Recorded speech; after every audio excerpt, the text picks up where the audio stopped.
welcome back to my channel. And if you see me for the first time, my name is Sarah and you're welcome. Anyways guys, I've got gist for you guys. I have a story to share with you guys of how I almost got kidnapped by, I don't know if they are ritualists or organ harvesters, but your girl is hungry, so I'll first make dinner and make noodles, then I'll come back with the whole gist for you guys. So stay tuned and I'll see you guys soon. In the meantime, I went grocery shopping and I saw this new flavored Indomie beef flavor. I'm not really a fan of noodles, but I am willing to try it.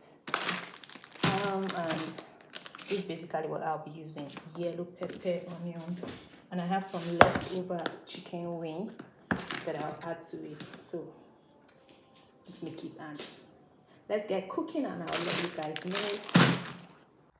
So this is basically what is inside the noodle. This spice. Yeah, I have leftover chicken wings that I'll use, then yellow pepper and onions. I love this yellow pepper because of the flavor.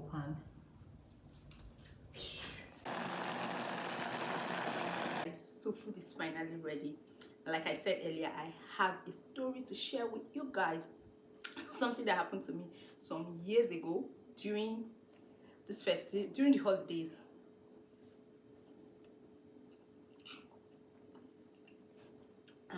So my story is basically almost got kidnapped or used for rituals. I can't even say what exactly, but it happened some years back during the holidays. I'm from Enugu State, Nsukka, babe. So during the holidays, usually Igbo people we love to travel. So that year in particular, I remember if it was just myself and my siblings or the entire family, but we shall travel. My grandma stays at Nsukka, and my extended family is a very strong Catholic family. So this day was, for me with my coconut head, I was in uni then. Yes, I found this church. I started attending this church, and I was a die-hard member of that church. So we traveled for Christmas. We went to Enugu, we went to Nsukka to be precise. 31st night, those of you in Nigeria, you know, most of us love to spend our New Year's Eve in church.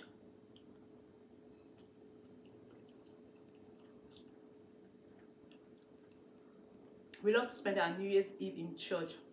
So that particular day, my entire family members, my grandma, everybody, they were going to church. They were going to a Catholic church. But me, with my coconut head, saying that I just found a new church, I was like, no, I found where my church is. I've located where my church is at Nsukka. Me, I'm going to attend New Year's Eve service there with them, and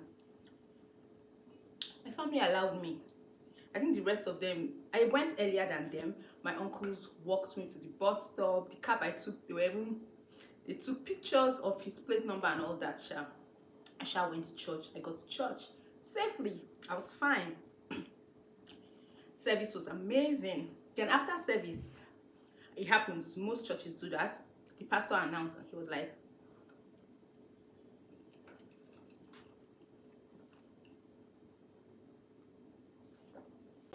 so after service, the pastor announced, he was like, those of you with cars, kindly assist those who are not mobile. If they're going your way, help them out, carry them home, drop them off, just be a good Samaritan. It was like, those of you that are not mobile, stay by the car park and ask questions in case you find someone going your way. There was this guy I saw, he was ushering during service. I just felt he was, not like I felt, he was one of the ushers in church, and I noticed he was mobile. So I walked up to him and I was like, hi, good morning, happy new year, blah blah blah blah blah. I asked if he was going my way. He said no, but excuse me, he said no, he wasn't going my way, but he wouldn't mind dropping me off. And I was so happy. I was like, God has blessed me, finally. I don't have to figure out how to get home, because not like it's a town I was really used to. I could find my way at that time, at that early hours of the morning. So I hopped into his car while we were driving. Two strangers, he was asking questions, he was getting to know me, and Me with my big mouth, I was just like, I came for the holidays, I don't stay here, I came to see my grandma and all that. I felt he was using that avenue to get more information about me. Next thing Bros told me was that sister, I just remembered that road to your house is usually blocked by this time of the day by vigilante groups, blah blah blah blah blah blah. In my head, I didn't argue, but in my head I felt like everywhere in Nigeria, whenever it's 31st, that's New Year's Eve, there's usually movement, like, because people stay out to celebrate and all that. So I was like, wow. So I asked him what was going to happen at that point. Like, I should chill, let him make a call and ask someone who stays around there if there is another way, blah blah blah blah blah blah blah. I believed him at that point. He brought out his phone. I think he stepped out of the car. He made a call. He was not like, the guy said that area is a no-go area, blah blah blah blah. Touts are out there, vigilante guys are there, people are shooting sporadically, blah blah blah blah. At that point I was like, oh. He was not like, oh, so what's going to happen? Would I follow him to his house and spend the night there? Then when it's much brighter, I'll find my way home. At that point I became scared because, guy, I don't know you, I just met you in church. It's not like we're friends or anything before. And I was like, sir, I don't think it will be possible. He was not like, don't be scared, don't worry, I'll leave the room for you, blah blah blah blah. And I said, sir, please, if you don't mind, would you please take me back to church? At least I could sleep in church till probably 5 a.m. or 6 a.m. then I'll find my way home. He was not like, oh, no problem, that's fine. That's how we started driving.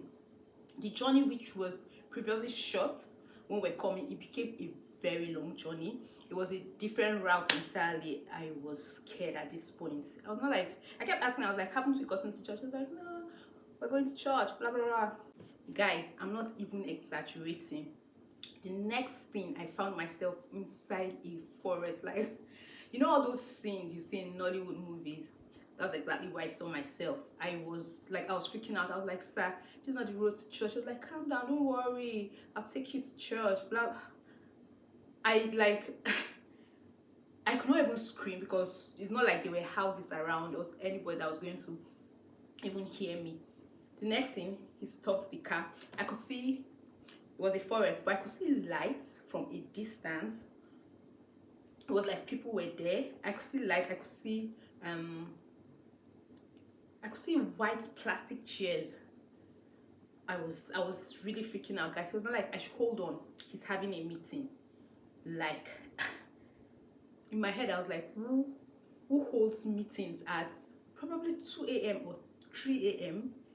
in the middle of the night or the early hours of the morning inside a forest, for Christ's sake? He was like, he has a meeting, I should chill. The only thing I was saying, I was like, sir, please take me back to church. Sir, please take me back to church.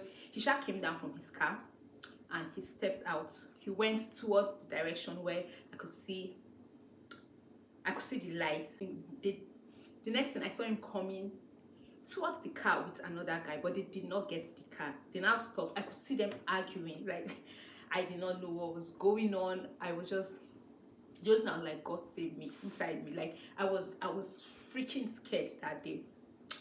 They argued. Then he turned. The other guy walked away angrily. Then he came to the car. He met me. He was like, and don't worry, let me take you home. Guys, when he said let me take you home, in my head I was like, what just happened? But I could not utter a word because this was someone that was like, that my area was a no-go area, we could not pass, blah blah blah. He just changed his mind automatically. I was like, let me take you home. All through the ride, I could not utter a word. That's how he dropped me off, and I did not even turn back. I started running. Guys, I was so scared. Like, till today I cannot even say what happened, what was going to happen. I could not even narrate the story to my family that exact day. I think he had to take me to next because I was shaking. I was literally shaking. I could not talk until the next day. That was when I narrated the story to them. Since then, if I am not in my city and I travel, I will follow my family members to church. And even if I am not driving, I don't ask strangers for lifts. Thank you. It's either I find my way home or. But till today, I cannot explain what exactly would have happened to me, because why did he take me to that forest? Why? Like, I have so many questions, but I am just grateful that I was fine and nothing happened, because it would have been a different story entirely. Because the things that were happening at Nsuka at that period, it was anyways, I am grateful to God. I just remember the story because it's this festive period again, and I just had flashbacks. So this is me telling you guys, please, please, please, please try and stay safe this period. The heart of man is desperately wicked. Wherever you're going to, please kindly let someone know. Be careful of the kind of vehicles you enter this period. Just be careful. And it's another period for me to be grateful, because I really did not know what would have happened to me that night. It would have been a different story entirely, because why did you say you were not taking me home? Why did you take me into a forest? Why did he suddenly take me back home? And guys, this was someone I met in church. It was not like he was just sitting down or something. He was ushering. That means he's a worker in church.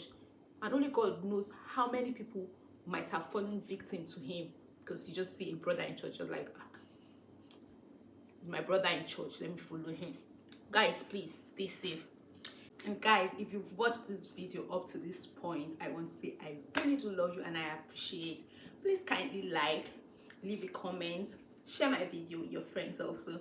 And if you haven't subscribed, please, please, and please kindly subscribe. Until my next video, I love you.